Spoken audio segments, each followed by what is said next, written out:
Sometimes people say, I'm not always conscious that I am this. You see? Mm-hmm. Like quite often my attention goes and then I forget that I am this. Mm-hmm. And it troubles them. They want to say, I want to be consciously conscious of who I am all the time. Mm-hmm. But when we say like this, it's almost as though you take on a task, a job, to be Yes. conscious, Yes. which you're not able to do. Yes. You see, the you who is doing this is not able to do it. So what I point out to is like, what is your name?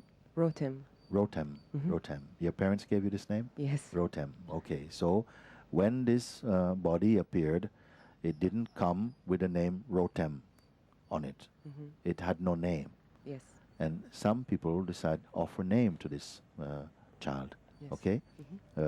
Female name, boom, boom, name is offered. And for a while you don't know this name. It means nothing to you. It's just another sound in that infant state. And only another thing.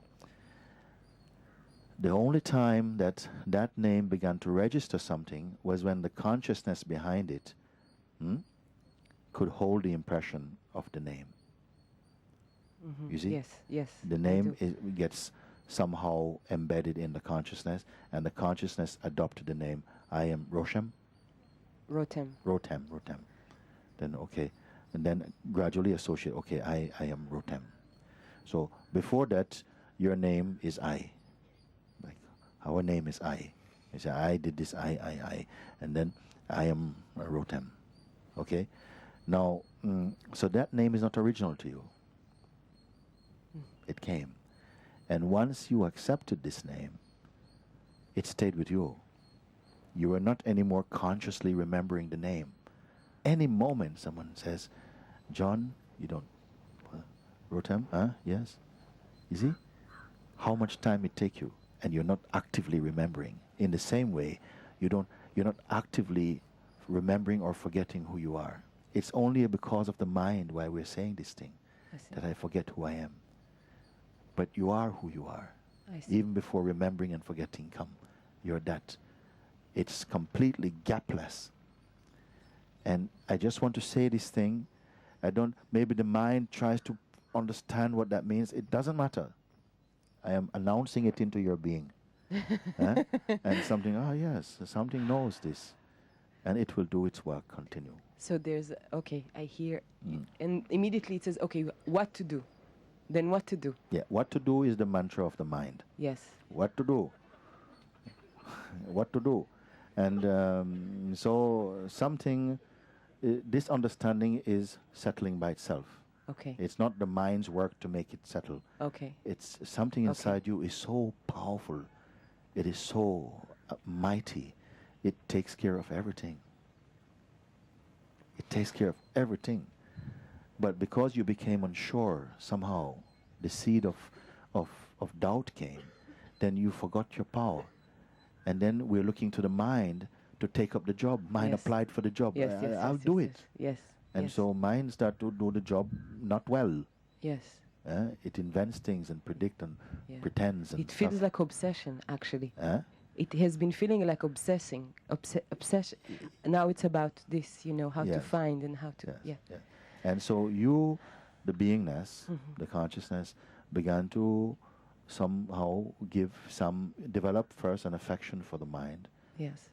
And also give over your authority a little bit. Yes. It's very subtle, these things, but it happens. Yes. And then we start to rely on our mind. Yes. It becomes your personal Google for everything. You're going like this. But somehow, something is changing. A natural unfoldment. Yeah. Retracing of the steps, coming back to your original being. The consciousness of your original being, which hasn't moved out of place to make the mind come in. It has always just been there. It's almost as though what we call mind became a kind of eclipse, and the attention went towards the cultivated being, the mind stuff. And in doing that, somehow you became unaware again. It's like, that's how it seems to work. I is synonymous with presence. It is your intuitive self-knowing. When the consciousness is available, you appear as I. When consciousness is not available, you are the absolute. When the consciousness is available, you're still the Absolute. But you are appearing through I as the weakness of all the play of manifestation. And that I and the Absolute, they are synonymous. They are one. One is your dynamic expression, and the other one is your ineffable reality, your being. And all of this you don't have to really learn. I don't encourage people, learn, study. I don't trust learning, but more recognizing and direct experience and confirming. And through this path of guidance, you're coming into natural insights are taking place for you. And these insights make your seeing your own truth. You'll understand them so deeply. Maybe you won't be able to express what you're seeing, not explain, but the job is done. You can never anymore be living in habitual routine fear. Fear may come, sadness can come, every anger can come, frustration can come, but they come and go just as quickly because they don't have something to land upon. Because you're home. You see, when we make mind and body only your home, then we are in a sort of fearful condition because you are time bound. And this is why everybody's in a hurry to try and get as much life in until before you burn out. But you are the infinite and timeless being. And this knowledge, this conviction is going to come from inside you, not from outside. It's arising from inside you, from the source of your being, and it's entering into the conscious field, because this is where our attention is. And it's speaking to your attention in the conscious field to say, I am here, you're home. You see? So therefore, your report that I am watching all of these things. And I ask you, is it an active watching, meaning that are you interested in you're itemizing your seeing, or is it just a sort of panoramic and effortless, casual seeing of the world? They're both. They are both. Yes. Very good. Very, very good.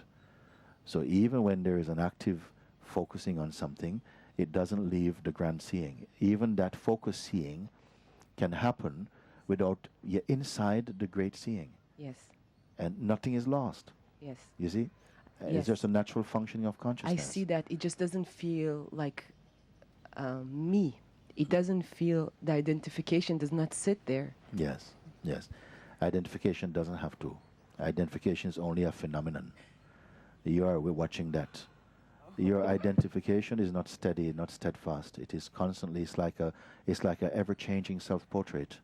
It's always a work in progress. It has no fixed reality. You are the reality, in whose presence even the idea and the identity is playing, changing. It's not fixed. Even in one short period, it is affected by moods also, by time, by all of these things have an effect upon how you experience dynamically. It's not fixed. So don't put too much importance in that. You are the root in whose presence all of this change is occurring and is being perceived also spontaneously, without effort. It's occurring. Such is the nature of the pure consciousness. And you come to know there's nothing I need to do to be this. There's no step that needs to be taken, really. Imagine steps. The step is a step of understanding. And in this understanding, I find myself as I've always been.